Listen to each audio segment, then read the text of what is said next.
अस्सलामुअलैकुम जी, मैं हुमारी अली। आप देख रहे हैं मेरा चैनल। अनीला अकेली नहीं थी बल्कि उसके मैके से और भी बहुत सारे लोग इस कत्ल में मुलव्वस हैं। ये लोग अनीला को नहीं बल्कि खुद को बचाने की कोशिश कर रहे हैं। पुलिस तफ्तीश में कुछ ऐसे चौंका देने वाले मामला सामने आए हैं जिनको सुनकर आपके भी जो है पैरों तले से ज़मीन निकल जाएगी। अनीस बीबी ने कत्ल से पहले अनीला की माँ से जो है क्या बात की थी, क्या उन्होंने बताने की कोशिश की थी कि तुम्हारी बेटी इस तरह की हरकतें कर रही है। अनीला नाजायज़ ताल्लुकात ही चाहती थी। अपनी बीवी को तलाक देने के लिए मैं तैयार था, लेकिन अनीला ने मुझे मना कर दिया और कहा कि जो है इस तरह से मामला चल रहे हैं, चलने दो, कोई ज़रूरत नहीं है किसी को तलाक देने की, या कोई ज़रूरत नहीं है मुझे किसी से तलाक लेने की। उस्मान ने कत्ल की असल वजह बताई है कि क्या वजह थी जिसकी वजह से जो है वो कत्ल हुआ, और ये कत्ल जो है इसने क्यों हम दोनों से करवाया। खुद पीछे खड़ी होकर करंट दे रही थी और जूते मार रही थी। शातिर अनीला जी अब पुलिस की भी जिद बन चुकी है। यकीन करें कि पुलिस वालों को भी इसने घुमा के रख दी है, और ये उस औरत से भी तेज़ है जो हम कहते थे कि डिलीवरी बॉय कत्ल केस में मकार लूमड़ी आमना, ये तो आमना को भी पीछे छोड़ गई है, आमना से भी कोई हज़ार हाथ आगे है।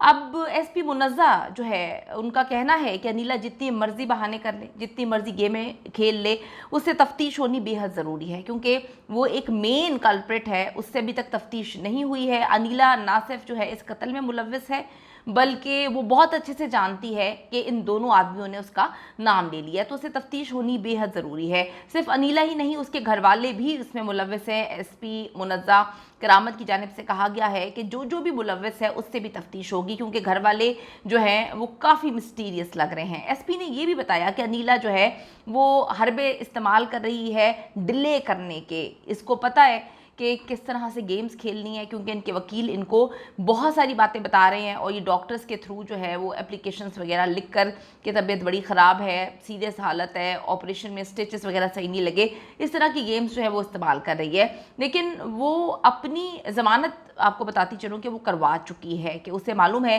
कि उसके ख़िलाफ़ गवाह भी मौजूद हैं और सबूत भी मौजूद है, तो बड़ी तेज़ है।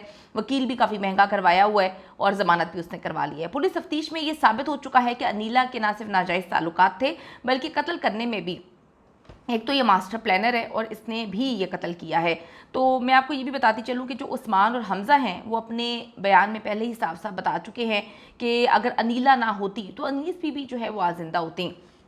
उस्मान ने जी ये भी इंकशाफ किया है कि वो अनीला के लिए अपनी बीवी को छोड़ने के लिए तैयार था, और उसने कहा काफ़ी दफ़ा मैंने अनीला को ये बात कही थी माज़रत कि तुम अपने शौहर से तलाक ले लो और मैं अपनी बीवी को तलाक दे देता हूँ और हम एक अच्छी ज़िंदगी गुजारने की कोशिश करते हैं, हम शादी कर लेते हैं। लेकिन अनीला ने कहा कि कोई ज़रूरत नहीं किसी को तलाक देने की या किसी से तलाक लेने की। जब इस तरह से मामला चल रहे हैं, अयाशियाँ चल रही हैं, तो हम ये गेम खेलते हैं कि ये घर हमारे कब्ज़े में आ जाए और इस घर में कोई भी ना हो, तो जो हमारा दिल चाहेगा हम वो करेंगे। उस्मान ने इतराफ़ किया कि अपनी सास के सिर में डंडे जो हैं वो इसने ही मारे थे, लेकिन ये डंडा जो है अनीला ने लाकर उसको दिया था। अनीला ने तमाम प्लानिंग की थी, लेकिन आखिरी वक्त में अनीस बीबी की वजह से सारे मामला हाथ से निकल गए।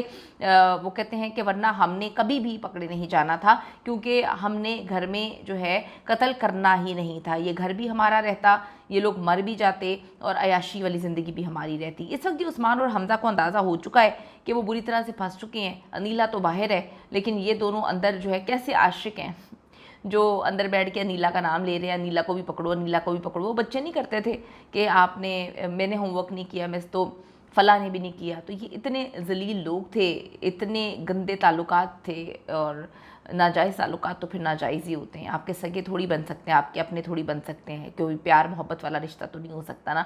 आप देखें कि दोनों अंदर हैं, हमज़ा और उस्मान, इनको पता चल गया है कि अनीला बाहर है, तो बार बार पुलिस को कह रहे हैं अनीला को भी पकड़ के लेकर आए, अनीला को भी पकड़ के लेकर आए, हमें सज़ा होगी तो उसको भी होनी चाहिए। तो ये थी इनकी अयाशी। ये तो एक ऐसा गलीज़ काम कर रहे थे जिसकी जो है अलग से इनको सज़ा मिलनी चाहिए, और अलग से सज़ा ज़रूर मिलनी चाहिए ताकि लोग रिश्तों के तकद्दुस को पामाल ना करें।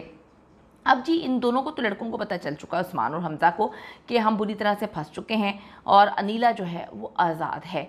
पुलिस ने अनीला के भाई को साफ साफ बता दिया है कि आजकल में अनीला को गिरफ़्तार कर लिया जाएगा, अब तुम फैसला कर लो कि बच्ची जो पैदा हुई है वो जेल में रहेगी या फिर आप लोग उसको घर में रखोगे। फोरेंसिक की जो इनिशियल रिपोर्ट है वो भी सामने आई है, उसमें मौत अनीस बीबी की शदीद तशद्दुद जो है वजह करार दी गई है, और आप देखें कि किस कदर उस बूढ़ी औरत को उन्होंने मारा पीटा है, डंडे मार मार के उसको जो है वो मार दिया। ये कंफर्म होना भी बाकी है कि उन्हें करंट लगाकर मारा गया है या जो सर में डंडे जो है मारे गए थे उनकी वजह से उसकी मौत हुई है, या जो सांस बंद की है इन्होंने उसकी वजह से मौत हुई है। तो अभी ये डिटेल्ड जो है रिपोर्ट में सारी चीज़ें भी पता चल जाएंगी। उस्मान की बीवी हिना ने भी पुलिस को अपने जो है मियाँ के हवाले से बहुत सारी चीज़ें जो है वो बताई हैं, मोबाइल वगैरह भी दे दी है और बताया कि बड़ी मशकूक हरकतें कर रहा था, मैं तो प्रेग्नेंट थी, मुझे कुछ सेंस नहीं थी, कुछ होश नहीं था, कुछ तकलीफ़ में थी मैं। एक तरफ ये है, ठीक है, हिना जो कि प्रेग्नेंट थी और वो बेचारी जो है अपने दर्द तकलीफ़ और डॉक्टर्स को निपटा रही थी, और दूसरी तरफ वो घटिया औरत अनीला है जो ख़ुद भी 8 मंथ प्रेग्नेंट थी और 8 मंथ में वो आदमियों के साथ, मुख्तलिफ़ आदमियों के साथ नाजायज़ ताल्लुकात भी बना रही थी। उसको ना अल्लाह का खौफ था, ना अपने होने वाले बच्चे के हवाले से कोई फ़िक्र थी, किसी चीज़ का उसको एहसास नहीं था। उसके अंदर एक लस्ट, एक गंदगी जो है वो ऐसी भरी हुई है। ऐसे लोग जो हैं वो किसी के भी नहीं होते, वो अपनी बच्ची की क्या होती। वो मेरी माँ के घर वो हिना बताती है कि जाया करता था, मैं तो एक आध बार जाती थी महीने में, मेरी माँ को खुद नहीं पता होता था कि मेरा मियाँ वहाँ पे जा रहा है। अगर मेरी माँ को पता होता तो वो कहती कि भाई तुम्हारा मियाँ तो आता है, तुम नहीं आती। तो वो बेचारी औरत को उन्होंने जो है वो दवाइयाँ देकर बेहोश किया होता, उसको क्या पता था कि जी पीछे दामाद आता है, पीछे और कौन कौन से आदमी आते हैं। हिना ने बताया कि उसका शौहर उस्मान जो है उसके पास कई मोबाइल थे और वो काफ़ी अरसे से अनीला के साथ अब राब्ते में था, उसको ये चीज़ें पता चली हैं। उस्मान, हमजा और अनीला जितना मर्ज़ी इनकार कर लें, इनके पास जो है जो चीज़ें थी वो पुलिस के हाथ लग गई हैं। इनके आपस में नाजायज़ ताल्लुकात थे, मैसेजेस, पिक्चर्स और बहुत सारी चीज़ें जो हैं वो पकड़ी गई हैं, वीडियोस पकड़ी गई हैं, कुछ वीडियो कॉल्स के हवाले से भी इल्म हुआ है।